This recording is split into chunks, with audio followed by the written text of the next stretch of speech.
must be our goal and our guide. And all that we strive for as a human family, dignity and hope, progress and prosperity, depends on peace. But peace depends on us.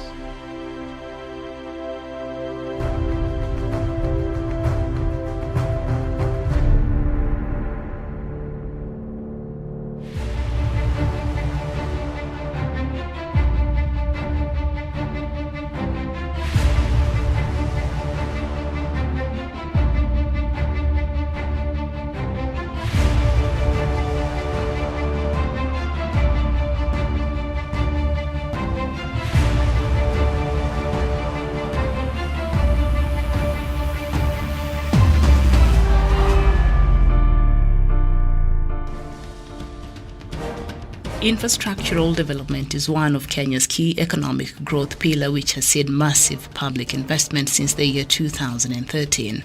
It is one of the integral sectors which President Kenyatta has spent his energies on since his election in 2013.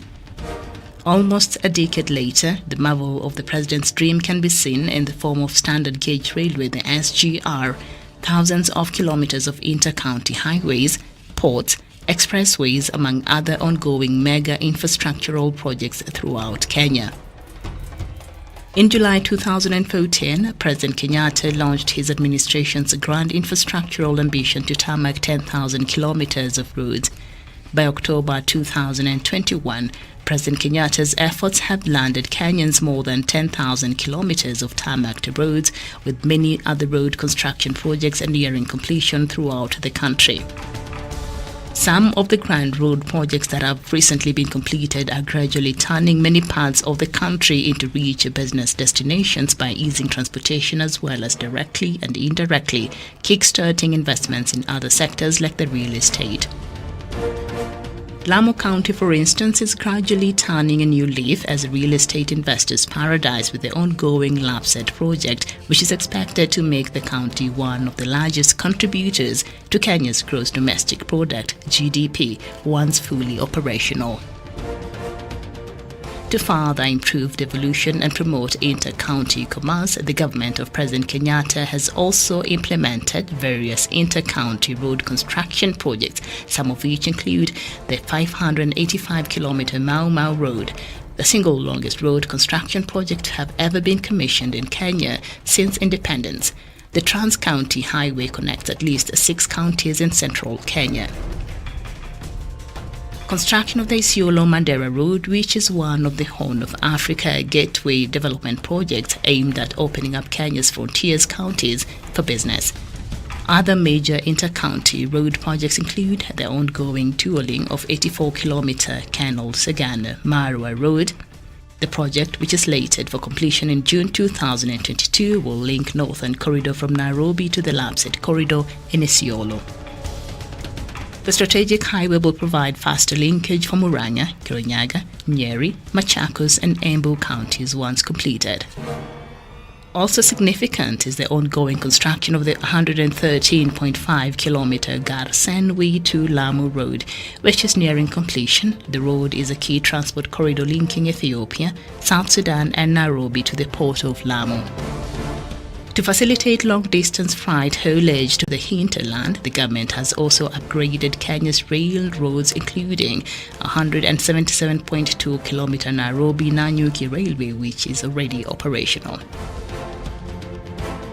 Also important, the revival projects of the 216-kilometer railway linking Nairobi and Kisumu is nearing completion, with expected cargo and passenger transport services anticipated to resume by the end of the year.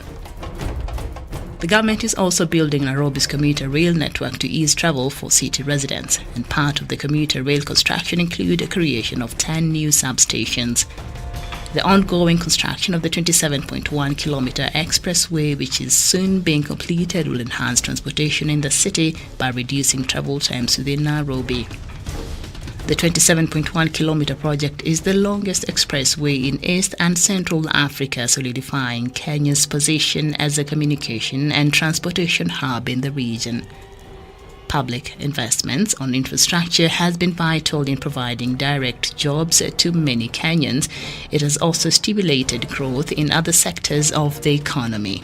For instance, within the 7 months of 2021, cement consumption hit a record of 4.1 million tons as the construction of expressway and other mega infrastructural projects hit top gear. Many of the ongoing mega construction projects have contributed to the growth in the sector, providing many jobs to Kenyans.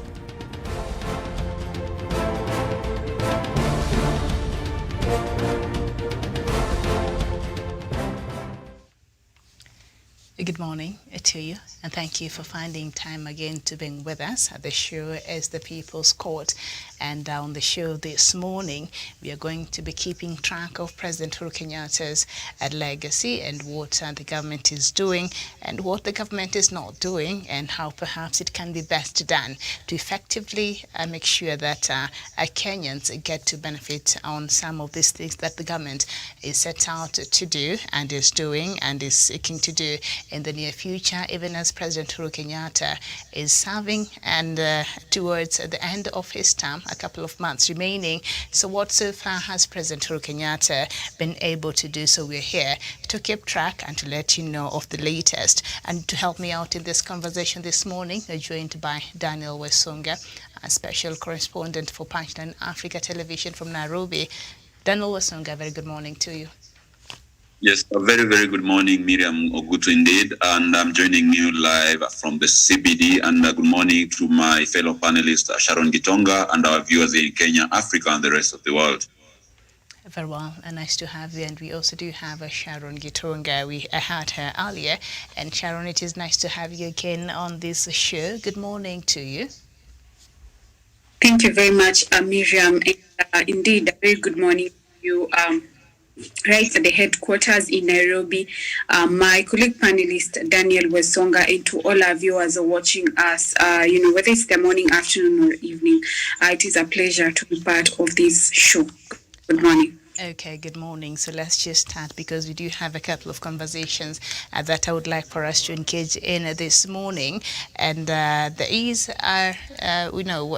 some of what was included in a news item yesterday. So I want us to look at that. About 400 youth joined Kahoot, a 6-year-long presidential Digitalent program. The youth who have been absorbed in various government programs have been advised to take full advantage of the programs to improve their skills and to transform the communities they come from.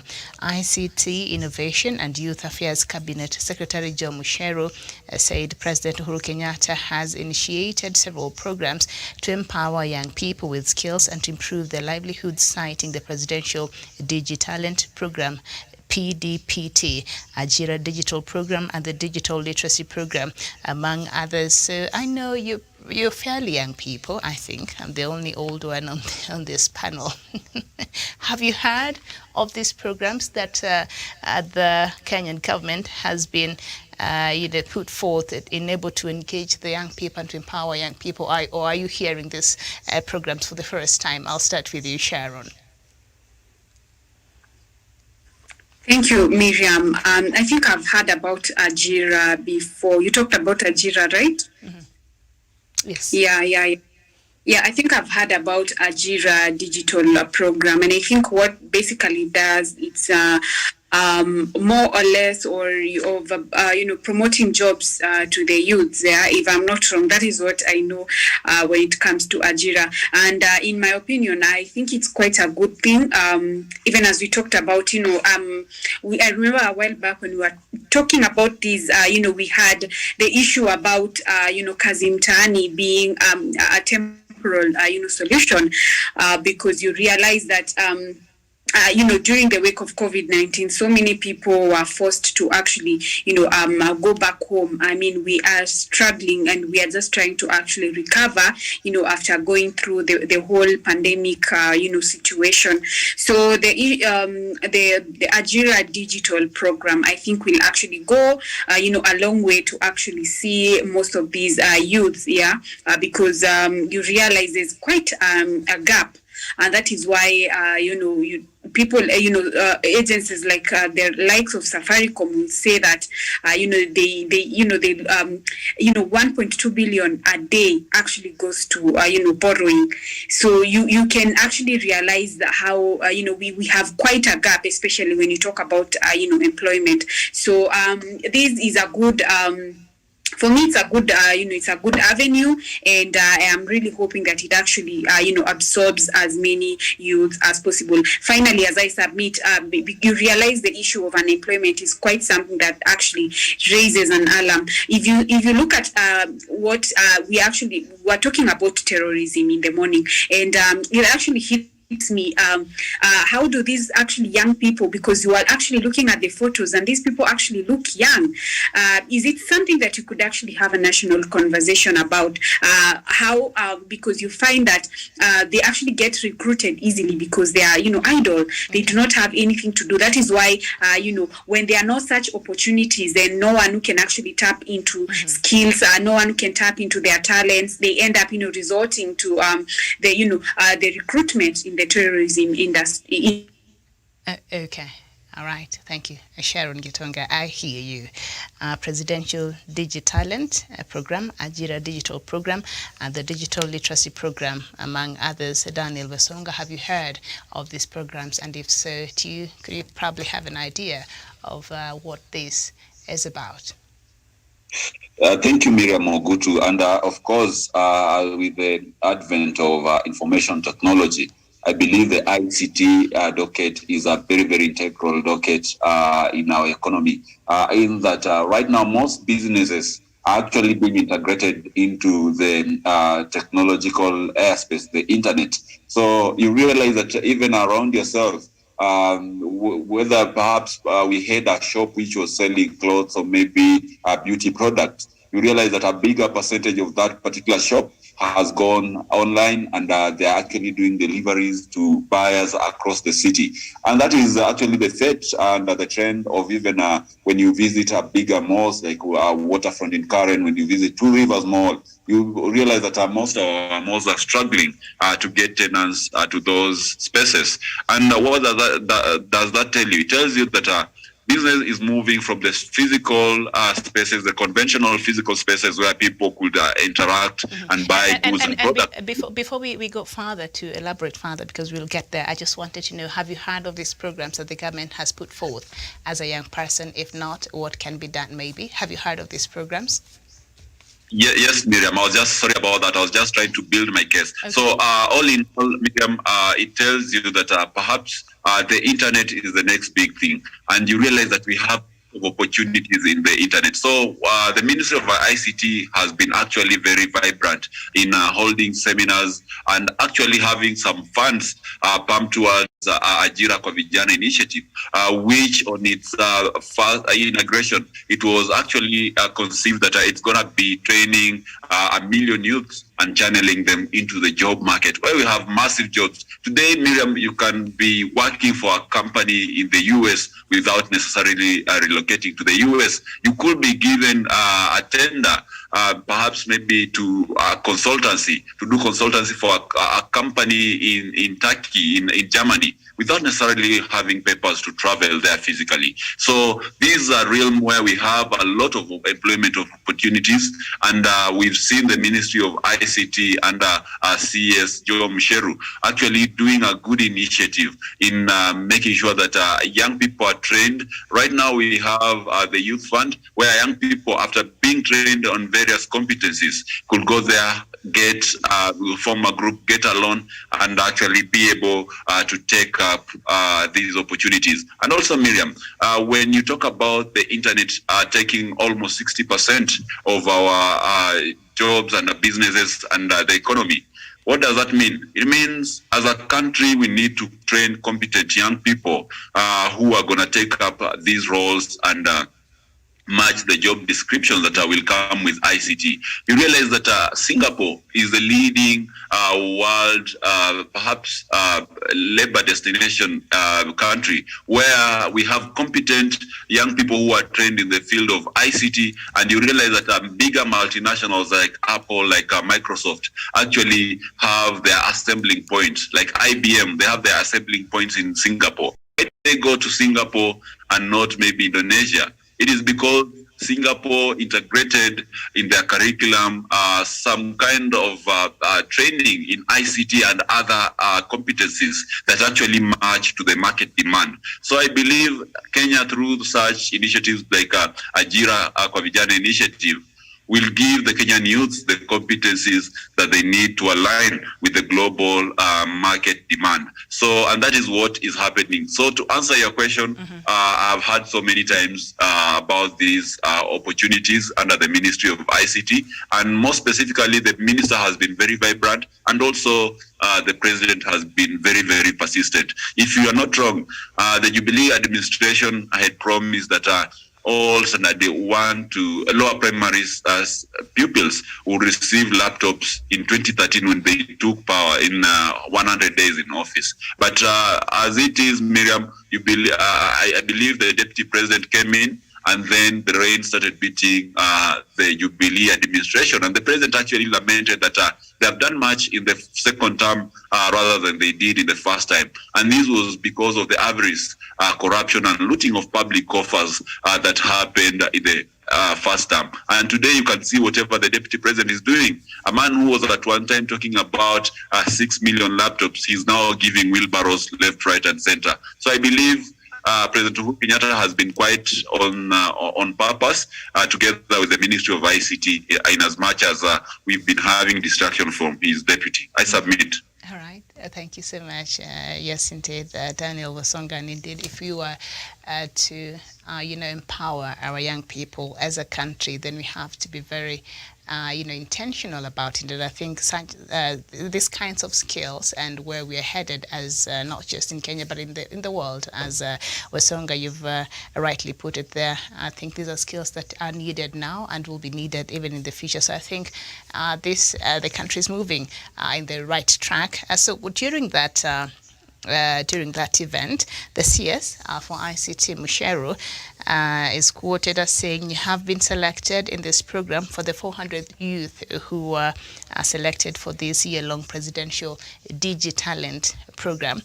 You have been selected in this program because of the skills and competence you have. Therefore, you must be able to deliver and work with facts, as it is the only thing that can make you forward, that can take you forward." The CS said. The CS urged the interns to create awareness on the Ajira digital program, which is currently helping at least 1.2 million youth to earn income through online work. Some of you have admitted that they have and are still earning from online work.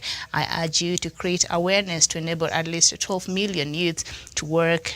And again, as I know, in your own small part, you can transform this country. So when I was just reading through this story, I don't know, I've not heard, and maybe because I've not looked for this information, I've not heard of so much about this program, but it appears, according to the government data, about 1.2 million, young people in this country are already working and earning through online programs. So this training will only boost what they already are doing. I'm just curious to know, Sharon, and we don't have the facts around this. How inclusive is this program? Did the government reach out to the villages? What was the criteria of selecting these young people? Did they only concentrate in the urban areas, or I don't know the criteria? But what would you advise, to the government, even in selecting the young people to join these programs? Yeah, thank you very much, Miriam. And I agree there's actually a loophole, especially when you talk about, sensitization and, awareness creation, especially at the grassroots. So that is something probably that the government could actually, take keen of. But I think with technology, you realize that technology is actually a double-edged sword. Yeah, the same way it actually revamps the economy, the same way it can also be be a negative influence. So I think given that the youth are mostly on social media, somehow they actually get these kind of informations on social media. I've had it even in my up country where I came from, and I believe somehow these people actually even at the grassroots came to actually know about it through social media. So be as that may, there are some that have already taken up these initiatives via social media. I personally have cousins who work online, writing and all that. And are actually in the up country, so you actually realize what the kind of influence that social media has. But still, there's also a need to actually put a stamp and and do so much sensitization and creation of awareness, especially at the grassroots and for people who cannot actually be able to access social media easily. Mm-hmm. Okay, thank you, Sharon. And now, Daniel, of course, just to add on what Sharon there has said, because we don't know how the criteria. We're not saying the people from the village, the young people from the villages of Kenya across the country were not really included in this. That is not what we are saying, because we really don't know the criteria that was used to pick these youth who were put in this program. But from down in your village, Daniel, do you think the young people from there really know that these kind of opportunities exist? And if not, what are some of the things that the government can do to just bridge this gap and to ensure there is an inclusivity when it comes to rolling out of these very important programs among our young people? Thank you, Miriam Ogutu. And the first thing I would recommend the government do, first of all, is sensitization. Going out there telling young people that we have this abundance of opportunities for them to train and be able to acquire these skills in the information technology. Number two, we're going to be looking at the gender parity. We need to give the disenfranchised gender more slots so that we can have an affirmative action that will cater for a balance in people who are getting into this program, so that at the end of it all, we don't end up to have a scenario like what Barack Obama said when he last visited Kenya, that playing with half the team, having more male students more than the female, or maybe having more female than the male. Also, we have to look at the area, the situation of the marginalized areas. There is a high likelihood that a young person in Nairobi, Nakuru, Mombasa, or Kisumu will get to know about this particular initiative faster than a young man who is in Oloitoktok, or maybe who is in Turkana, Lodwar, or even Mandera, because of the marginalization of the area. So the government needs to check on that as well. Just maybe to give you an inference, there's this book called Outliers, which talks about the global geniuses, people like Bill Gates, people maybe like Mark Zuckerberg and all those, the people or Steve Jobs, people who came up with something. You realize, in as much as the world views them as geniuses, these people are not actually geniuses, but these are people who were born at the right time, and they were the right place. They got some luck, or they were privileged, and someone in the course of it helped them to get something. In that perhaps if they were not in a particular place and someone gave them some help, then perhaps there's someone out there who would have become a Bill Gates, or maybe a Steve Jobs or Mark Zuckerberg. Why do I feel so? Because if you look at Bill Gates, at the time when he started learning about computers, it was in 1960s. At that time, we had now the computer coming on board, and people were starting to learn about computers and all that. What happens to someone who was born before 1960s? It means they missed out the opportunity. They had no one to give them an opportunity to learn about computers. And still look at that case. Bill Gates was able to get a computer and learn about computers in 1960. How many people could afford computers in 1960? Maybe 1 out of even a million. So that means that there is someone who gave him an opportunity. Without that opportunity, we will not be having Bill Gates right now.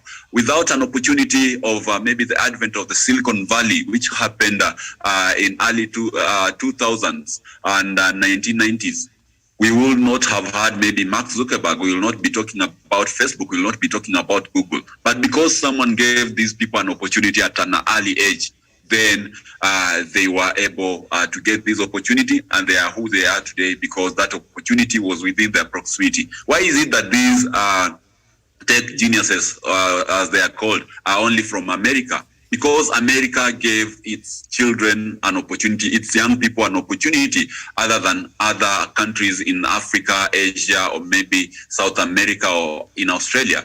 Was it that we had fairness and we gave people in Africa or maybe in Asia an equal opportunity to have computers as early as America had them? Then probably in Africa today, we would be boasting of someone who came up with a social media platform. I know we have someone from Senegal, but I think that is some kind of cloning of WhatsApp. But my point is, if we give equal chances to our young people, it does not matter if this person is a Turkana from Lodwa, or is it a Rendile from Marsabit, or is it a Pokomo from the coast. If we give them an equal opportunity, we will make sure that we raise our young people and we put them at a level ground where they can be competitively look for jobs, both in government, private sector, and even outside Kenya. So my recommendation would be, let us focus on fairness. Let us get out there and inform young people that we have opportunities. Perhaps we'll have the Bill Gates and Steve Jobs for the coming future in Kenya, if we can balance that without discriminating. So let's look at the agenda, let's look at marginalization, and also let's look at perhaps areas where information cannot reach quite easily. And then we balance that. I believe that particular program will be able to roll out, and everyone will benefit from it without having some areas or maybe some quarters feeling sidelined. I submit. Very well, thank you so much. And still keeping up with President Uhuru Kenyatta's legacy, and today we seem to be paying attention to some of the things that perhaps the government is doing to empower and the young people of this country. What are some of the successes? How can these programs be done in a way that is effective and gets to include every young person in this country? And I see something else that the government is doing that is in relation to the empowerment of our young people in this country. And the Ministry of Education, through the State Department for Post-Training and Skills Development, PTSD, has embarked on a drive to support young innovators from the Jua Kali sector and technical graduates to enhance their employability and productivity. The State Department, in collaboration with the Kenya National Federation of Jua Kali Associations, held a national entrepreneurship exhibitions at the Kisumu National Polytechnic on Monday to create a platform for successful micro and small enterprises to showcase the potential of entrepreneurship by displaying their products and services. The expo, whose theme is shifting from job seeking to job creation, is aimed at fostering an entrepreneurial mindset, attitude, and culture among youth. And speaking on the sidelines of the event, the PTSD Principal Secretary, Mr. Alfred Cheruyot, said the young adults in the informal sector have many skills that need identification and upscaling for them to benefit from the knowledge they possess. And I think just staying with the President Uhuru Kenyatta's Big Four agenda, we do know that one of them is manufacturing, and of course what we call Jua Kali falls under this. And whether we like it or not, this is just one of the backbone that moves the economy of this country. So for the government to recognize this and even now go to the extent of organizing exhibitions for the Jua Kali sector, what will this do in terms of encouraging young people and their innovations, and also just encouraging them to be self-employed? As we know, seeking for a job nowadays is a job by itself. Sharon.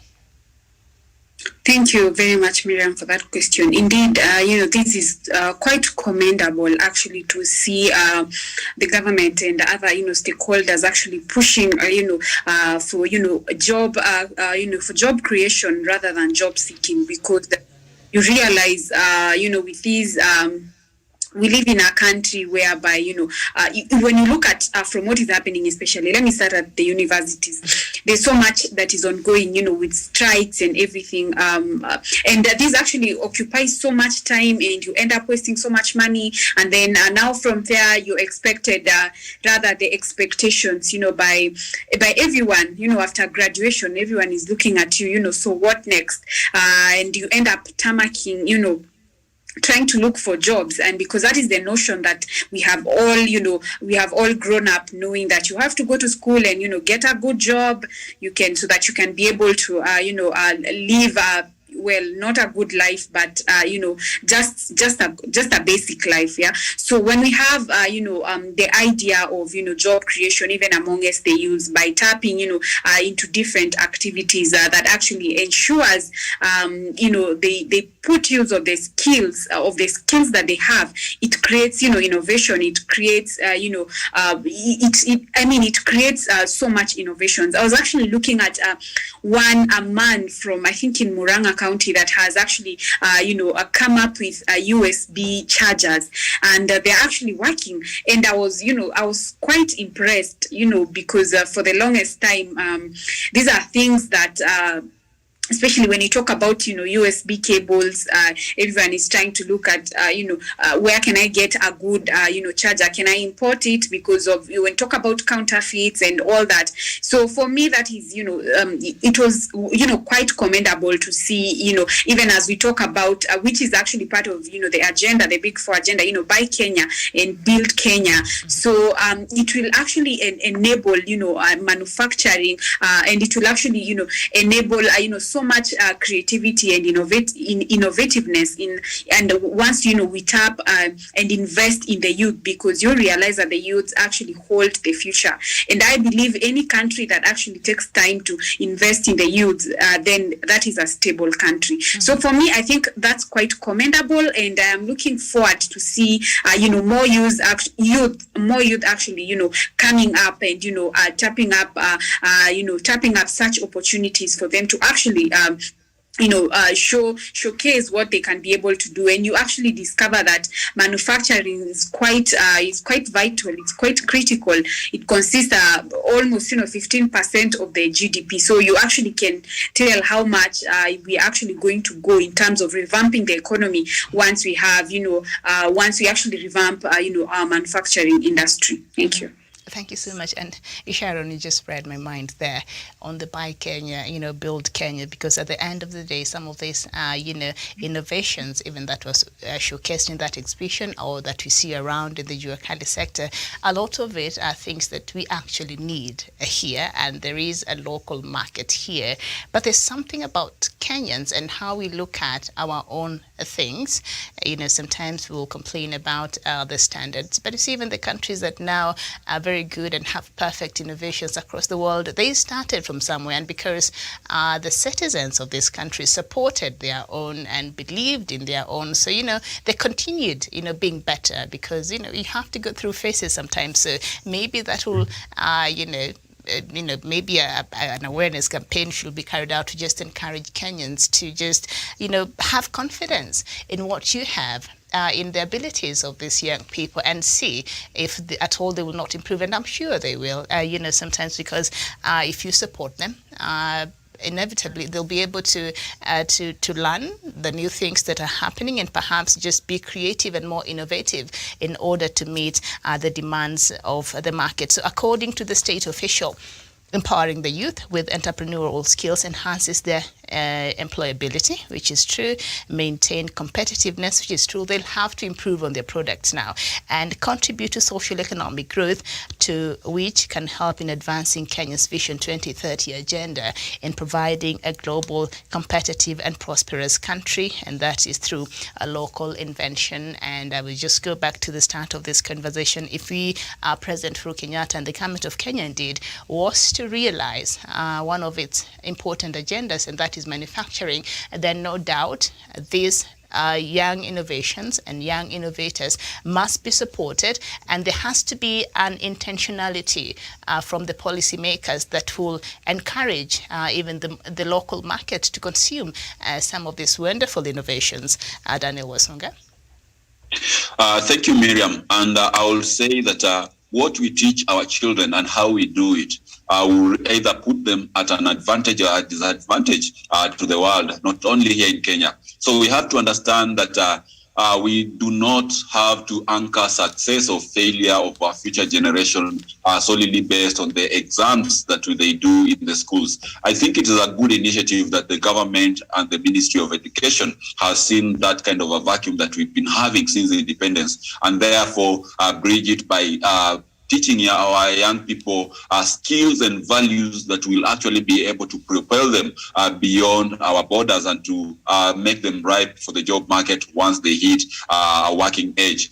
So I'll just say that you realize in categorizing, maybe just to shed light on the system that we had before, you realize that when you're categorizing successful people, I'll use an example of two medieval artists, that is Picasso and Kazan. You realize that Picasso was an artist, a natural artist, innate, some kind of innate skill that he had. So if you have a kid who is in school who is like Picasso, you might think perhaps this is a kid who is good in mathematics and therefore he's going to be an accountant or an engineer. On the contrary, you have a kid who is another artist, Kazan. Kazan was an artist who tried all his life to become a better artist. Even though he, at the end of his life, at 69, that is where he sold best of his pieces. You realize that at the beginning of his years, unlike Picasso, he could not even do a sketch. But with time, with good support of his mentors, his father, and being taken to the best place in Paris, where he could actually get good clients, he could get good exposure, he was able actually to become better than Picasso in terms of his art selling at 10 times the price of what Picasso sold. So you realize that children could have equal, if the children could be given these equal opportunities and be taught in a different way, a system that does not solely dismiss a kid on inability to pass a certain exam, I believe it will better our children. You realize also the same thing happens in China, and maybe when you compare China and the US, you realize that Chinese children are good in mathematics. And sometimes the world will make you think that Asians are just good in mathematics more than Americans and British or maybe Africans, without telling you that the system of counting in Asia is actually simple. In as much as in English you will count 25, 35, 40 and all that, in Asia they'll count as 4 tens, 1, 2 tens, 3 for 23 and all that. So you realize for an Asian kid, if he's given even a mathematical problem, let's say 13 plus 12, he'll just put it in terms of 110, 3, 110, 2, and then adding that becomes simpler. But what does an American kid or a Kenyan kid or an English kid make out of 13 plus 12? For him or her, that looks like some kind of Greek that they cannot understand. So I solidly believe, Miriam, that the way we teach our children and how early we begin to teach them about specific topics of the world will actually determine who they will become in future and how effective and productive they will become in society. Experts have it that for you to become an expert in something, actually you need 10,000 hours of practice in such a particular field. That is how musicians like Mozart actually became experts. That's how the Beatles of John Lennon became experts, by playing 10,000 hours in Hamburg. So to me, I think it's a very, very good initiative. Let's start early enough. Let's impact these students with skills without discrimination, just strengthening those ones who are talented, and also without forgetting getting feedback and much further supporting those who are poor in these particular fields. That will build a nation which is properly aligned to the job market. That is what Lee Kuan Yew did in the 1960s with Singapore. he realized that a lot of the Singaporean students, Singapore was an island which had no any mineral resources. It had no even clean, pure drinking water.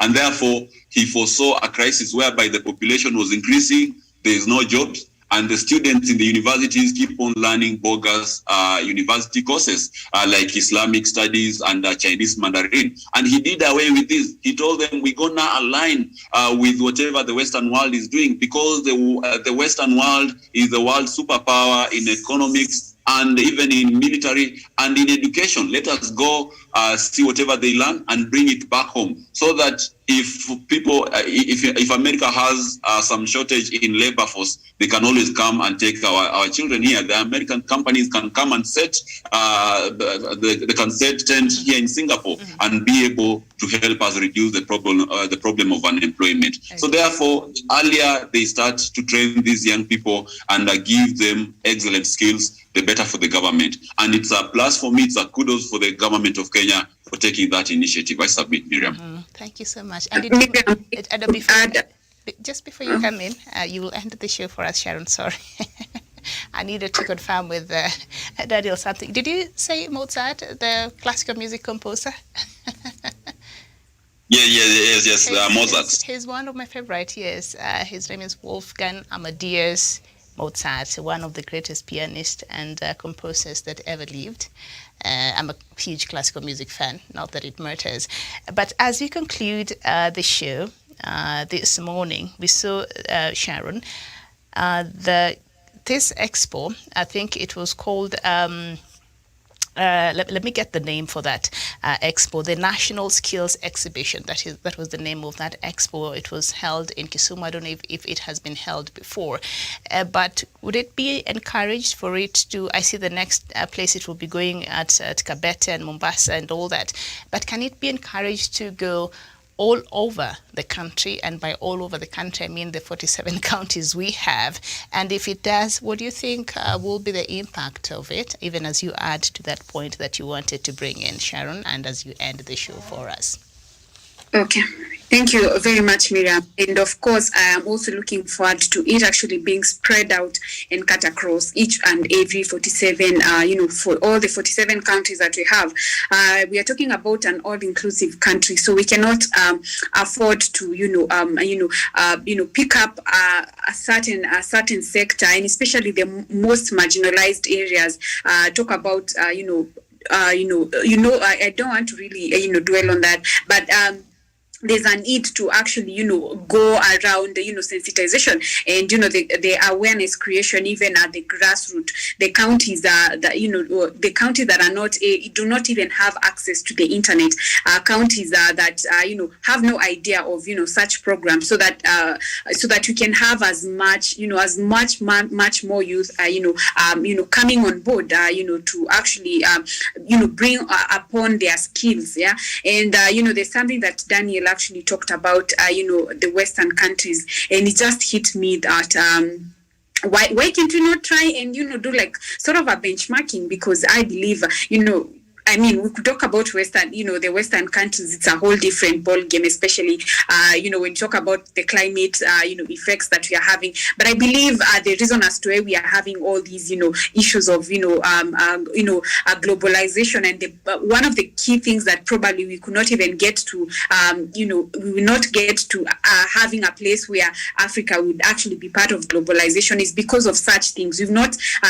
invested in manufacturing. I look at countries like China. In the last 40 years, these were, very poor countries. But right now, they are actually almost taking over, the countries like the US, because they've really, invested so much on, manufacturing. And this boils down to the education systems that we have here. I think it's time that we actually embrace the CBC, as much as, it brought so much mixed reaction. But for us to actually get to such a point where we actually, we actually talk about manufacturing, we need to embrace such skills, because Daniel has also said it starts, as early, as and this is what the CBC was to bring about. It was to bring about, skills and enabling, every other student to actually be hands-on. So when you talk about policies and education systems, that is something that probably we actually need to align ourselves with, so that we can actually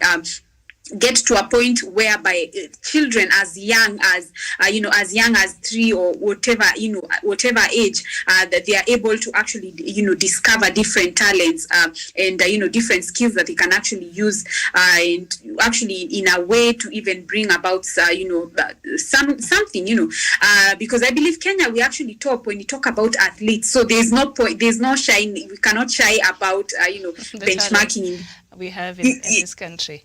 Very well. Yeah, and it's a good thing, yeah. And so we cannot shy about, I mean, when you talk about, benchmarking from these Western countries.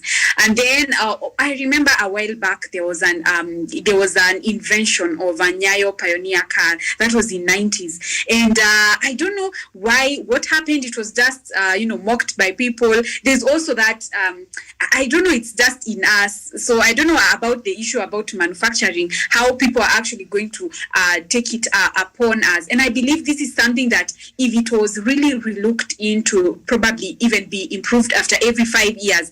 Who knows? Right now we could be talking about our own model. Mm-hmm. And I agree with you. With innovation, the more you do it, the better you become at it. Exactly. You do it, you work on it, you improve on it until you get it to the level. Because there are always new things coming up, so you never stop when it comes to innovation. I hear you, and we have to end the show. But before we do, Daniel, I was just reminded of one of the things that was contained in the PBI, and that is the innovation, I think, incubation centers that are supposed to be set up. That is in the PBI. I think it's something that still can be done, even should the PBI be passed or not. But I think this is something that can be looked at, and perhaps this would encourage even innovation as we move forward as a country. You remember that section, that article? Yes, Miriam, and I think it is a good thing. We should be a country that supports innovation. We realize that without those innovation incubation centers, then a lot of brain drain happens to our intellectuals and even our young people. And a youth somewhere in Murang'a has a very, very good idea, but because they lack funds and the facilities, capacity to actually be able to propel it or even to advance it, they cannot be able to come on the limelight. For example, when you look at Kenya vis-a-vis the US, in 1945, the US, when they were fighting in the Second World War against Germany, we have a US university student who came up with the technology that could actually guide the precision of the bombs that could be dropped in Germany.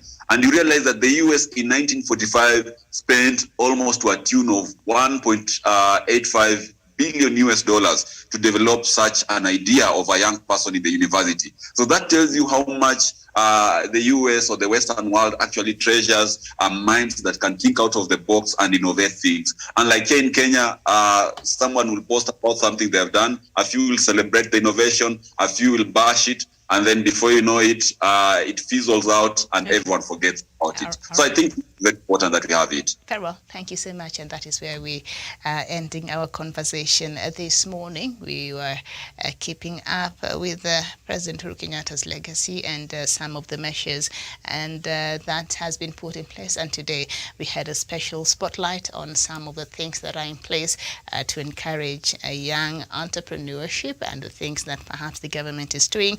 And I think Sharon and Daniel have given a very important key pointers that perhaps it could help in this regard so that that gap is bridged and to ensure that every young person in this country that deserves to benefit from some of these very important programs gets to benefit. All right. So I think that is a challenge to the Ministry of Youth and I'm not sure. But thank you so much, Daniel Wasonga, for your time, and Sharon Gitonga. I'll be back here at 3 p.m. East African time with the news from across the continent. My name is Miriam Ogutu. A very good morning to you.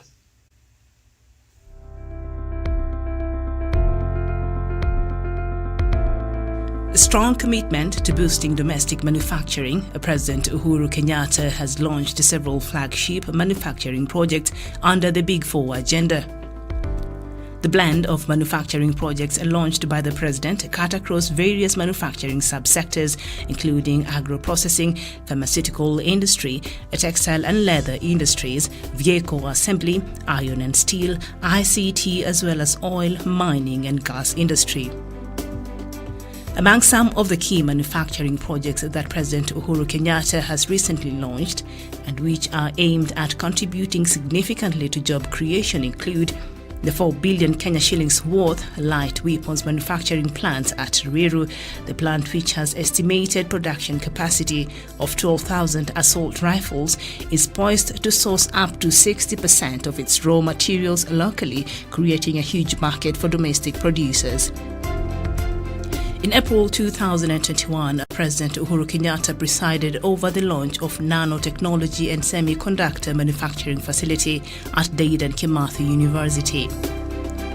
Kenya's maiden entry into the nanotechnology industry underscored the President's grand foresight for the country. According to the industry insiders, global semiconductor and nanotechnology industry is bound to increase multiple-fold in the next few years as demand for artificial intelligence continues to grow exponentially. This is going to be the future for us to be able to now make our own motherboards, and from making our own motherboards to making our own television sets, to making our own mobile telephones. These are all new opportunities that are all going to be created from this seemingly very small but very critical foundation towards our manufacturing agenda for our republic.